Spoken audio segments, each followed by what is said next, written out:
What's going through your mind before this big weekend here? Big week for you, Josh. We're just trying to lock in these last minute details. I had a quick little walkthrough today. Obviously, Monday night in week one, you get an extra day. Everybody plays before you, so you kind of see some things early on in the season. It's some fundamental things, tackling, blocking, catching that we got to do well. Week 1, 2, 3, and 4. I think the first 4 weeks, guys are just trying to get back into that rhythm. So we got to be dialed in for that. Okay, and so when you first saw what your week 1 game was going to be, your thought was what? Well, an in-division game that they've played us pretty well the last couple of years.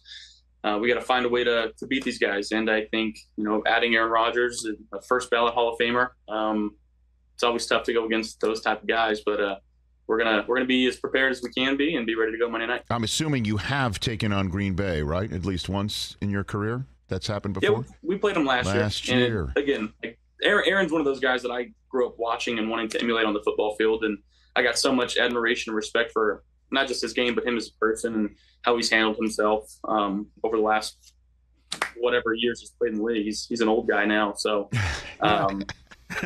it's cool. But we have a pretty good friendship, and get to call him and text with him sometimes, and play golf with him a few times. So yes, you have. We're pretty friendly. Yes, you have, Josh. You have very competitively. You've played golf before, if I'm not mistaken.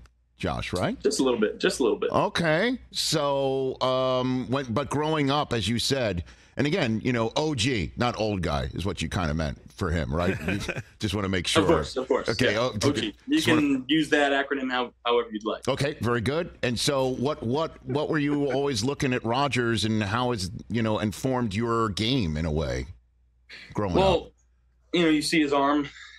His release, it's very quick. He kind of incorporates a little foot pop into his mechanics, which I've tried to do after watching him.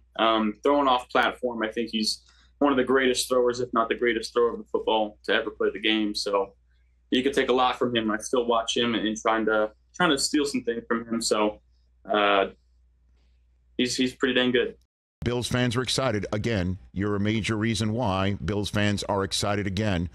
When you're in that tunnel coming out for Monday Night Football, what do you think it's going to feel like for you, knowing that the season's in front of you and another high expectation season is afoot, Josh? Yeah, a lot of emotions, a lot of excitement, a lot of energy, a lot of juice. Expecting to hear quite a bit of boos from their crowd. Again, it's Monday night, 9/11. I know that itself is a big game, and going against a team that they're pro Hall of Fame quarterback. It's the first time he's taken snaps for them. So those crowds that crowd's going to be juiced up. It's going to be our job to try to quiet them and go out there and execute and try to win a football game. And your message for Bills fans going into this season is what, Josh Allen? Go Bills. Okay. Catch the Rich Eisen Show every single day on the Roku channel, 12 to 3 Eastern, for free.